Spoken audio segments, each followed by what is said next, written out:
What is going on, everybody? It's Jamie and welcome to the channel Thrift-Onfire. If you're new here, you know, I'm typically trying to find stuff cheap, whether it be at a garage sale, a thrift store, the Goodwill bins, Facebook Marketplace. We're trying to find stuff cheap so we can flip it online, places like eBay, Poshmark, Depop, even back to Facebook Marketplace if you're into local sales. You know, we try to do a little bit of everything on this channel. Today we're going to pull orders, what sold recently, I think on eBay and Poshmark. Before we get started, I do want to talk about one thing. Now, you guys know on this channel, I've talked quite a bit about Sidekick tools, which is Posh Sidekick, and it's also cross-listing. I told you last month and showed you kind of how I've been using cross-listing. Well, I've used it for the last month. I'm really liking it, okay? Prior to that, I used a browser extension called Crosslist Magic. Comparing the two, they are very different, but I can tell you some of the features that cross-listing gives you that, you know, I didn't have before. One of my favorite things has been a relist tool. So Posh Sidekick does relist. You can set it up to relist in Poshmark, but you know, that's it. With cross-listing, I actually have it relisting 10 items every single day on eBay and 10 items every single day on Depop. Depop just does it automatically. The only negative thing I would have to say about eBay, and maybe I'm doing something wrong, I don't think so though. I have to go back in because I do promote my listings at 5%. I have to go back in and take turn my promotions back on for the 10 things that it relists every single day. That's a pretty cool option. And then also you can use it to obviously cross-list your items to different platforms. I typically list on eBay and then I pull my draft back into cross-listing, and then from there I will cross-list it to Poshmark Canada, Poshmark US, and Depop. There are more platforms you can list to than that, but that's what I've been doing recently. I've really enjoyed it. If you want to give it a try for yourself, there's a link down in the description below. All right, let's pull some orders. Sold a pair of Y2K retro, basically track pants or sweatpants. They're called Jump Shot Ride. They're Sean John, brand new with tags. I did get these from my buddy Scott from the Scott Sell Stuff show. I bought a bunch of pants from him. Actually, you know what? I haven't even paid Scott for these yet. So Scott, hit me up. We got to figure out what I owe you. So this is the second pair of pants I sold from that. Anyway, $60 USD, brand new with tags. I had to dig them out of here because I've had them listed a little while. Also got some jeans from him as well, which I've sold, I think, a pair. I have a lot more of the jeans. I think it might have only been one of the track pants. But yeah, hit me up, Scott. I owe you some money. $60 USD on the sweatpants. Let's pull another order. We sold some new and sealed trading cards. I think I was sending out offers. Had these listed for $29.99. I think I sent out an 10% offer for like 26 bucks or something like that and change. It's Blondie first edition. It did come from the $4,000 card buy. Okay, this was all part of that. And yeah, brand new sealed. These were actually kind of like a toss-in. He was surprised I wanted them, and he's like, yeah, I'll just throw those in. I got a whole pile of these. Had some Casper ones. I think I might have one pack of Casper left, but I've got a bunch of these. I have them listed individually, so I'll have to relist one of these now. I probably have about 9 of them left, something like that. They're kind of going to be a slow mover, but like, well, you know, brand new sealed. Someone's eventually going to want them. 26 bucks USD. Happy about that. I haven't got to the point where I've, you know, if they sit around too long, maybe I'll lot up 3 or 4 of them and try to get rid of, you know, a couple like that. Just, you know, give somebody a better deal, but lot them up just to get rid of them. But, you know, they're not hurting anything on the shelf, and we're going to get this guy out the door. Sold a CD on eBay, Damage Plan. This is Newfound Power. If you guys don't know, this was Dimebag Darrell's side project from Pantera. I think technically he left Pantera to do this. And, you know, RIP Dimebag, definitely a legend. Should be right here. Mostly metal CDs that I kept for the most part. They're Damage Plan.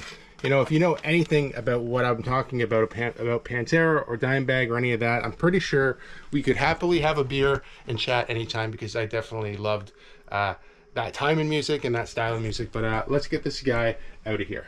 Moving to Poshmark.ca, we sold this pair of Skechers, Los Angeles embroidered high tops. Okay, these I bought at my local Goodwill for $7 and change, and we got $34 Canadian for them. They took a while to sell.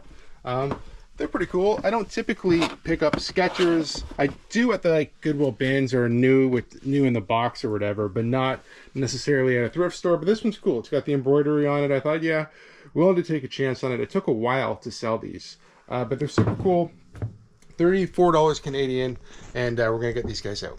Moving to Poshmark.com, we sold another pair of shoes. This time a pair of Converse All-Star Lows. $24 USD. These definitely came from the Goodwill bins. We'll find them down here. I love picking up Converse and even Vans at the Goodwill bins if they're in good shape, because they always sell, you know, not for a lot of money, but you're only paying a couple of dollars, maybe $2 or $3 at the bins, and turning that into an easy $24, $30, in this case $24 USD, but you know, somewhere in that price range, I don't mind doing it. And these things are iconic. They always sell. People love Converse, people love Vans. I can't afford to pay thrift store prices. I can't pay, you know, $8, $9, $10 for them, but if I pay $2 or $3 at a yard sale, or like I said at the Goodwill bins, definitely worth it. And let's get these guys out of here. We sold a bundle on Poshmark, and you have to hear me out on this one. So I had this Champion Michigan hoodie. I had listed for $25. This other New Balance jacket zip up I had listed for $18 USD. The person was trying to buy the hoodie, the Champion Michigan one, and giving me like $10 offers, $15 offers, and I declined twice because I was thinking like I'd rather have, you know, around 20 at the very least, and I had mentioned that to them as well. They came back with how about 30, and they threw in this New Balance jacket. Okay, it's right here. I bought this 4 years ago. I couldn't give it away. I've thought about donating it a couple times, and I've, you know, given it multiple second chances.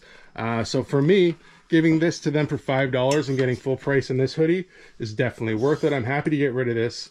No issue on Poshmark with shipping, because combined shipping for both items. So I'm just basically giving this away for $5. I'm happy with that because I want it out of here. I've had it way too long. So in this case, it worked out. I got, in my opinion, I got, you know, full price for the sweater that I wanted to sell, and the one that I basically want to get rid of, they're paying me $5. So happy with that. Let's get these guys out of here. We sold a video disc. This one is Halloween 3. Okay, I had it listed for $35 USD. We did accept an offer on this one of, I think, $29 USD. I've been going through more of these in the house again, and you know, a whole bunch of them I'm probably going to wind up donating, just because, sorry, I shouldn't say donating. I'm actually going to run them in a local auction. Gremlins. The ones that are here are all 20 plus. There's just so many. There it is right there. So many of them that are like a $10 item. They're kind of a pain to ship. I'm gonna definitely do okay with the ones that I am selling. Like I said, I do have a pretty good stack of ones to list still. I have to clean them up. I just figured I'd go through, find all the good ones before I clean them up. Cleaning them up is not a lot of fun, but this one is pretty cool. Halloween 3. It's got some condition issues, right? I don't know if somebody's going to want to play this or display it, but it is a cool one. Halloween 3 going out on video disc.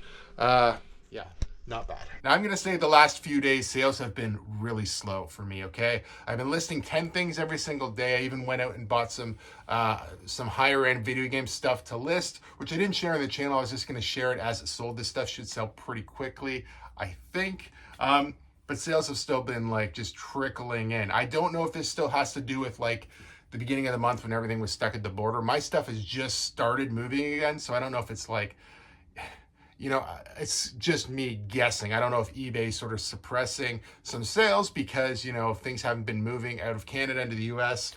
All my Canadian stuff had moved right away, so I don't even know. It's one of those things where, you know, you're looking for an answer and you don't have one. And the only thing I can come up with is, you know, maybe eBay's like just putting the brakes on a little bit because things are so uncertain between Canada and the US and all these other things going on right now with the border. Okay, I haven't talked too much about it on the channel because, like I said, every time something comes up, it changes. The news changes faster than you can talk about it. So, you know, I would say something and then the next day it wasn't even relevant. So I'm just going to wait until things are clear, which right now they are not clear whatsoever about what's going on at the border. But what I can tell you is my sales are slow. I've been listing 10 things every day. I've been using the relist tool from Crosslisting that I talked about earlier. So I'm listing 10 things.